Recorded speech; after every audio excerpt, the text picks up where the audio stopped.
Assalamualaikum warahmatullahi wabarakatuh. Terima kasih atas kesempatannya. Saya dulu pernah di Lampung 11 tahun, tapi Lampung Tengah. Jadi belum, kalau ke Bandar Lampung paling sering, karena kalau pulang lewat Bandar Lampung. Pertanyaannya, kalau mau ke wisata-wisata yang tadi disebutkan oleh Pak Agung itu, ya, itu jaraknya Siap, aman. berapa Iya, halo. atau berjauhan antara satu destinasi dengan destinasi yang lain, bisa dicapai 1 hari keliling di situ atau gimana? Itu yang pertama. Yang kedua, adakah tour travel kalau katakanlah dari Bandung gitu yang ke sana? Karena kalau dulu suka ada orang Bandung ke sana. Terima kasih. Assalamualaikum warahmatullahi wabarakatuh. Halo. Ya, pertanyaan dari Bu Ya, halo, Salmi. siap. Ya, pertanyaan dari Bu Salmi ini, destinasi wisata dari Pak Abdul ini ini berdekatan atau berjauhan ya? Ya, ada yang ini ya, alhamdulillah. Kalau di kota metro ini berdekatan juga, namanya Payungi dan Pak Tejo. Dan ada juga Jamur Sawah, ada juga Parok Mas, ada juga di sana Alas Puri, dan ada juga Pak Kobar itu ya. Intinya, karena kenapa kita membuat destinasi wisata buatan ini? Karena di manusia di kota metro itu ada 172.000 manusia. Nah, Payungi itu hanya menampung 2.000 pendatang setiap di hari Minggunya. Berarti uang masuk di Payungi itu, Mbak, setiap gelaran itu 55 juta hingga 45 juta. Di sana ada yang jualan getuk, alah untungnya itu sudah 800.000 setiap gelaran. Kalau emak-emak itu udah untung sebulan 3-4 juta bersih kemayu di Payungi. Makanya banyak orang yang belajar ke Payungi. Nah, Pak Tejo juga sama, dan Pak Romas, dan juga ada Jamur Sawah. Ini sebenarnya beda kecamatan. Bu Salmi bisa mampirlah ke Payungi atau ke Pak Tejo atau ke Pak Ijo. Tepatnya lebih baik ke Payungi aja ya Bu ya. Ntar kita bisa sharing, karena di sana kita kolaborasi kepada SDM mahasiswa, terutama di IAIN. Ini kita lagi nerobos ke Unila, ada juga di Polenela yang fakultas dari pariwisata untuk kolaborasi. Intinya kekuatan di tengah pandemi kita harus menciptakan pasar-pasar kreatif ataupun destinasi wisata yang dibangun dari hati nurani warga dengan bergotong royong. Tapi kenapa kok bilang begitu? Karena ketika warga bergerak sendiri, dia otomatis akan merawat. Nah, disinilah peran pemerintah mendorong, jangan memanjakan. Nah, ketika warga sudah mandiri, sudah biasa, ntar pemerintah hadir nih 6 bulannya. Ketika wisata itu sudah terbangun. Nah, di situ baru hadir. Apa yang diminta nih? Contoh permainan anak-anak, terus adakah perdagangan. Nah, di sini kita minta. Nah, tapi pemerintah harus mendengarkan gerakan yang kita bangun. Ini apakah ada travel dari Bandung? Mungkin dari Pak Nyoman tahu. Berbicara transportasi, sekarang tol sudah ada di Lampung. Tentu sangat memudahkan para traveler jika ingin berwisata ke Lampung. Jangankan dari Lampung ke Bandung, dari Lampung ke Bali juga ada, Bu. Jadi jangan khawatir jika ingin berwisata ke Lampung. Sudah banyak sekarang akses untuk menuju Lampung. Tinggal Ibu mencari saja agen-agen transportasi yang menyediakan jasa travel dari tempat satu ke tempat dua. Kan ulang tahun Oktober tuh, biasanya ada acara apa aja tuh? Oh, siap. Ya, kita di gerakan-gerakan kita ini kan, kalau Genpi kemarin sudah 4 tahun Mbak Bu Salmi, 4 tahun kita membuat BWPT nasional. Nah, pasar kita ini kan yang menjadi sentra pertama sebenarnya dulu Payungi ya. Dulu sebenarnya kita nggak mau memberikan virus-virus ini Mbak Bu ke daerah-daerah lain. Makanya kita alhamdulillah sekarang menjadikan contoh terbaik di nasional kemarin. Nah, kita harus sekarang memberikan virus-virus kepada setiap kawan-kawan membuat. Kita tidak pelit ilmu kok gitu. Acara kita biasanya ulang tahun kita ini kita ada sekolah perempuan. Sekolah perempuan itu sekolah merdeka. Perempuan itu bukan hanya sebagai ibu rumah tangga, sebagai orang penyuci, penyuruh, tapi dia ini juga membantu perekonomian dari suaminya. Makanya kita selalu membuat ruang-ruang anak emak-emak, karena pelakunya ini emak-emak gitu loh. Syafarudin Marpaung, pertanyaannya untuk Pak Abdul, tapi mungkin ini bisa dijawab oleh Pak Nyoman juga ya. Apakah ada nih paket wisata gabungan yang murah, meriah di Lampung, misalnya paket 3 hari, 4 hari, dan seterusnya? Oke, mungkin boleh dari Pak Nyoman terlebih dahulu kali ya, yang lebih bisa membahas nih tentang paket-paket wisata. Atau Pak Abdul. Jadi sebenarnya ada kok, banyak kok kupon-kupon promo gitu. Jadi salah satu tipsnya nih, kalau ingin berkunjung ke Lampung, pilih salah satu destinasi yang akan dikunjungi. Terus ikuti follow Instagramnya dan setiap hari cari tips-tips seputar tempat wisata tersebut. Kalau sudah mentok, DM tempat wisata tersebut. Nah, biasanya mereka akan memberikan list-list harga atau kapan destinasi tersebut mengadakan promo. Saya pribadi sering mendapatkan kupon-kupon promo tersebut dengan tujuan bisa mempromosikan destinasinya. Biasanya mereka memberikan list berapa jumlah yang masuk dan berapa potongan harganya. Dan seandainya jika tempat wisata disebut diposting gratis untuk Bapak, gitu sih sebenarnya penawaran harganya. Jadi untuk mendapatkan promo lebih baik follow tempat wisata tersebut dan ikuti postingan-postingannya. Ini apakah ada rekomendasi tempat yang romantis?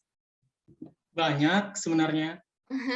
Lebih banyak di daerah Bandar Lampung.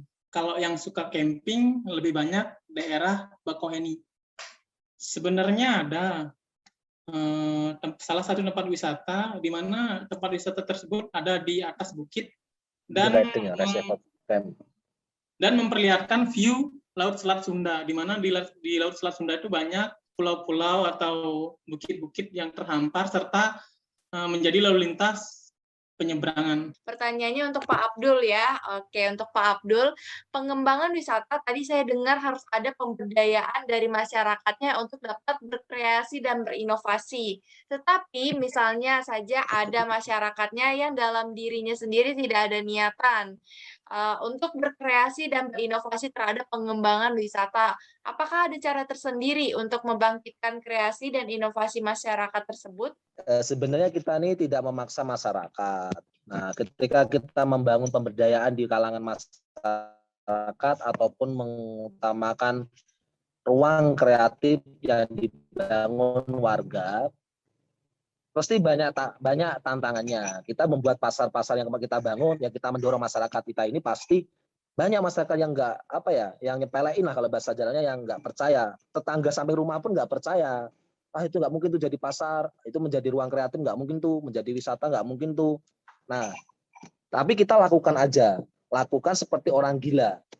Karena pemberdayaan dan membangun wisata ini seperti orang gila. Gilanya apa? Gila yang masuk akal, gila mempunyai pengetahuan, bukan gila yang bebas gitu kan.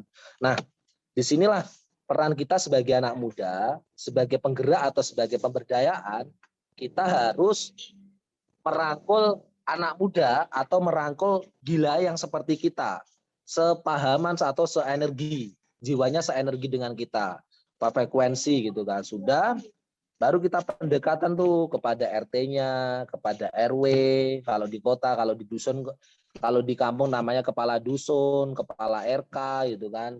Nah, disitulah ntar kumpul dan agamanya pemamong agamanya kita kumpulkan. Nah, pasti kendalanya menyatukan satu gerakan tuh nggak akan mudah. Nah, kita nggak usah muluk-muluk membuat gerakan itu satu RT aja. Satu RT kalau kita bangun konsisten dan kita selalu komitmen, itu sama aja kita mengelola gerakan itu seperti mengelola kabupaten, kelurahan hingga provinsi hingga nasional. Karena kenapa? Kegerakan satu kreatif itu kita harus setiap hari, setiap minggunya harus ada hal-hal yang menarik. Lampung ini kan salah satu daerah di ujung Sumatera ya. Dia merupakan titik temu dengan Pulau Jawa. Nah, yang ingin saya tanyakan, bagaimana upaya dari berbagai pemerintah daerah di berbagai kabupaten kota Lampung untuk meningkatkan daya minat pariwisata ke daerah tersebut? Beberapa cara-cara pemerintah dalam meningkatkan kunjungan destinasi ke Lampung, salah satunya selain menggiatkan seperti yang Pak Abdul jelaskan, potensi-potensi wisata yang ada di daerah, pemerintah juga kian kesini semakin mengajak para penggiat wisata seperti traveler. Nah, sebelum presentasi ini dimulai, saya juga terlebih dahulu berkonsultasi dengan Bapak Kuta Heriawan. Mungkin di antara peserta ini juga pasti ada yang kenal ya. Beliau adalah salah satu traveler asal Lampung dan beliau juga mempunyai agenda setiap tahunnya mengelilingi seluruh kabupaten di Lampung untuk mengulik apa sih potensi wisatanya, apa sih yang bisa menjadi daya tariknya, dan dipublish ke media sosial. Beliau juga sering bergandengan dengan Dinas Pariwisata Provinsi Lampung, melakukan workshop-workshop serta pengenalan wisata, baik melalui media sosial, langsung ke lapangan, melalui kegiatan-kegiatan, ataupun interaksi dari dari pengunjung langsung ke pengelola wisata tersebut. Ya, ada 2 pertanyaan ya. Oke, untuk pertanyaan yang pertama, bagaimana cara meningkatkan grafik pengunjung ke tempat wisata yang ada di Lampung pada era pandemi saat ini, yang membuat banyaknya destinasi atau objek wisata tutup karena tidak ramai pengunjung? Pertanyaan yang kedua, bagaimana cara menanggulangi kerugian daerah Lampung dari adanya dampak COVID-19 ini? Saya akan memberikan tips bagaimana cara meningkatkan tempat wisata di masa pandemi ini. Pertama, buat suatu spot foto yang menarik. Terus yang kedua, upload foto tersebut ke media sosial. Terus yang ketiga, tag akun-akun Instagram wisata yang besar. Nah, nanti kalau mereka melihat itu bagus, memberikan deskripsi yang bagus, serta tiket-tiketnya juga semua dijelaskan, mereka akan merepostnya. Setelah postingan itu di-repost oleh akun-akun Instagram yang besar, nanti otomatis banyak yang komen dan banyak yang membuka profil dari tempat wisata tersebut. Banyak yang bertanya dan bagaimana akses menuju ke sana. Tips yang kedua yaitu cari salah satu influencer, beri mereka suatu gratis lah, beri mereka suatu bonus atau tiket gratis dengan syarat mempromosikan tempat wisata yang ada di sana. Nah, tujuannya nanti setelah mereka mempromosikan, mereka akan mempunyai followers yang banyak. Nah, dari followers yang banyak itu kan nanti pasti adalah salah satu yang ingin berkunjung ke sana. Nah, di tengah pandemi ini COVID-19, terutama di Indonesia, di 2020 ini kan pandemi pertama itu kan Indonesia sudah merugikan anggaran pariwisata ekonomi kreatif itu senilai 10 triliun. 10 triliun ini terdampak nih di tengah pandemi COVID-19, pelaku pariwisata, ekonomi kreatif, itu hotel kan masuk juga di ekonomi kreatif. Nah, juga ada 10 juta pekerja yang terdampak juga di pandemi juga. Nah, kita kan juga di tengah pandemi ini kan harus bangkit di tengah pandemi COVID-19. Karena tema ini kan sering kita dengar di webinar-webinar nasional hingga daerah tentang bicara pariwisata di tengah pandemi COVID-19. Nah, di nasional ini kan Kementerian Pariwisata menggelontorkan dana di tahun 2021 untuk membangkitkan pariwisata yang tadi kita sudah kerugian 10 triliun, kita hanya dibantu 3,1 triliun dari bantuan Kementerian Pariwisata Ekonomi Kreatif. Nah, Kementerian Pariwisata Ekonomi 3,1 triliun ini kan tidak semua daerah-daerah ini yang terpomp up bantuan-bantuan secara baik. Pasti kan hanya kalau di Kementerian Pariwisata kan punya 10 prioritas.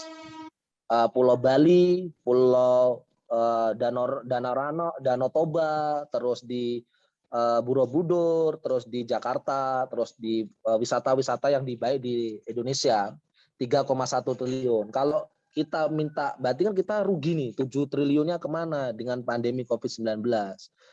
Nah, berarti kalau kita mengambil kebijakan pemerintah, kalau baik 3,1 triliun dibagi per kabupaten dari 34 provinsi dan berapa 228 kabupaten nggak salah ya di Indonesia, itu kalau dibagi rata dapatnya 114 miliar dibagi rata. Tapi kan nggak mungkin nih di setiap daerah kabupaten dapat bagi rata. Tapi pemerintah ada opsi yang tidak mendapatkan 10 prioritas 3,1 triliun, ada kemarin pengusulan BIP, bantuan indeks tentang pariwisata lah di sana, tapi sudah tutup pariwisata ekonomi kreatif.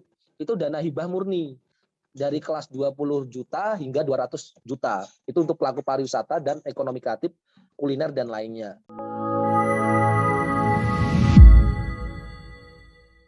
Thank you.